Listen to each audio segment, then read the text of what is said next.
trošku pohybovo handicapovaný, takže vážení spoluobčania, vážené dámy a páni, naozaj verím, že dodržím tu ten 5-minútový limit, len dve také úplne dôležité informácie. Tá jedna sa týka toho nášho postoja k novej jame, k územnému plánu BSK a tak ďalej. Ja si myslím, že v tom bude pokračovať pán podpredseda.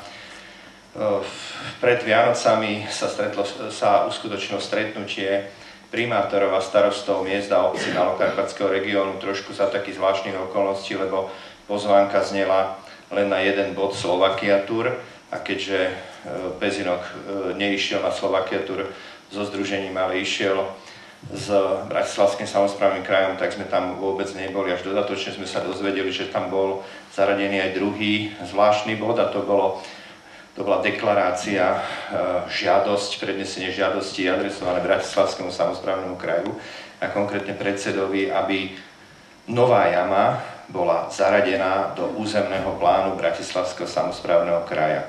Iste viete, nakoniec sme to aj publikovali, že Bratislavský samosprávny kraj pripravuje svoj nový územný plán a samozrejme, že bude znovu prerokovávať mnohé závažné veci, ktoré sa dotýkajú nielen Bratislavy, ale aj okolitých okresov a teda aj Pezinka. Primátor Svätého Jura a dvaja starostovia Slovenského Grobu a Viničného navštívili pána Freša a oficiálne mu odozdali túto požiadavku. Ja som následne sa stretol s pánom predsedom, pretože chcel poznať aj môj názor a nakoniec tie naše názory jednej i druhej strany boli publikované potom alebo zverejnené aj v médiách. O tom postoji BSK bude hovoriť pán podpredseda. Ja som to deklaroval ako jednoznačné zasahovanie do práv Pezinčanov.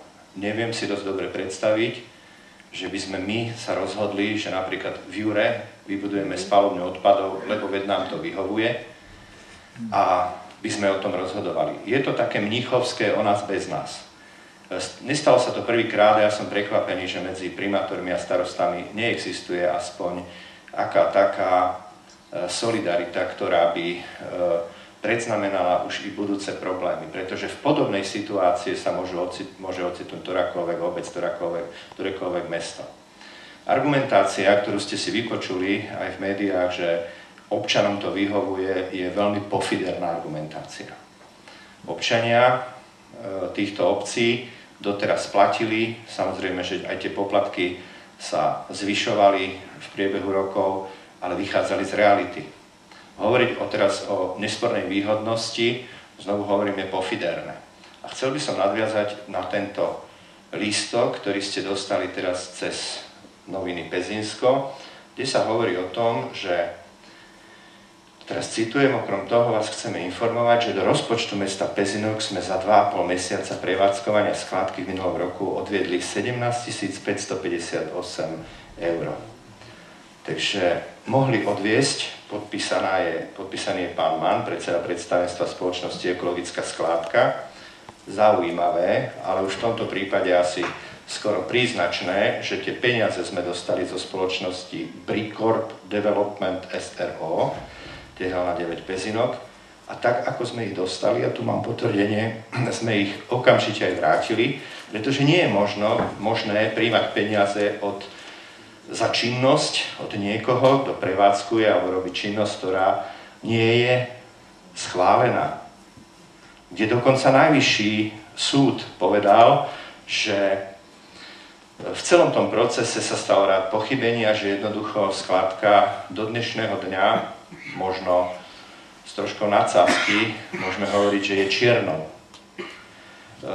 Páči sa mi postoj mojich kolegov, ktorí odmietli takéto spolupodielanie sa na ekonomicky výhodnom obchode a páči sa mi aj názor tých, ktorí povedali, ako napríklad starostka Limbachu alebo starosta z Dubového, že jednoducho rozhodneme sa až potom, ak naozaj definitívne rozhodne súd o tom, že či skládka je alebo nie je a potom budeme podpisovať nejaké zmluvy. Chcel by som upozorniť aj na ten odstavec, kde sa hovorí o tom, že tieto prostriedky je mesto povinné použiť výhradne na účely odpadového hospodárstva a tak ďalej. To je samozrejme, to je ekofond, ktorý je používaný potom na ekológiu. A takto môže byť 3500 občanom Pezínka odpustený poplatok za odvoz a likvidáciu odpadu. Nemôže byť. Je to demagógia, pretože akékoľvek odpustenie odpadov je možné len na základe všeobecno záväzného nariadenia mesta Pezínok. Každý občan, či 5-mesačné dieťa alebo 70-ročný senior, je povinný, tak ako štátu odvádzame dane a poplatky, tak je povinný platiť dane a poplatky mestu.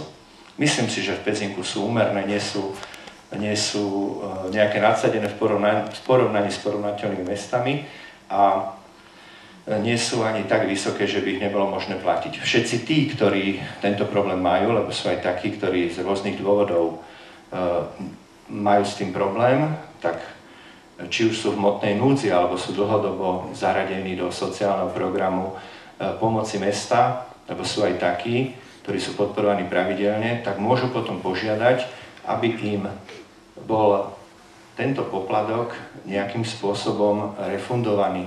To znamená, že ak som v hmotnej núdzi a nedokážem zaplatiť, povedzme, poplatok za odpad, a zdokumentujem to, tak môže tento občan dostať ani nie úľavu, ale skorej dávku v sociálnej núdzi, ktorú môže použiť napríklad aj na zaplatenie tohoto odpadu. Takže to je z mojej strany všetko. Naozaj chcem sa pridať skôr k slovám pána inžiniera Pavloviča, že tak trošičku s nás chcú robiť rukojemníkov a tak trošičku nás budú stále presviečať o tom, že aké by to bolo nesmierne výhodné, keby sme mali tú skládku rovno tu pod oknami a že by sa tým znížilo to kilometrovné, ktoré dnes je reálne, hej, určite na Dubovu je 12 kilometrov, Modrá Voz do Trnavy, je tu pán primátor, Modrá Voz do Trnavy, je to ešte viacej, ale jednoducho to je realita. Ja pevne verím, že ostatní primátori a starostovia nepodľahnú v úvodzovkách výhodnosti, ktorá sa im ponúka a najmä, že občania nepodľahnú tomu tej veľkorysej úvodzovkách veľkorysej ponuke, či už to bola ponuka na dovoz 100 kg odpadov bezplatne, alebo je to teraz táto ponuka, alebo skutočne tá ponuka, ty si povedal tuším, že judársky groš? Tak, judársky groš a tým končím. Ďakujem pekne.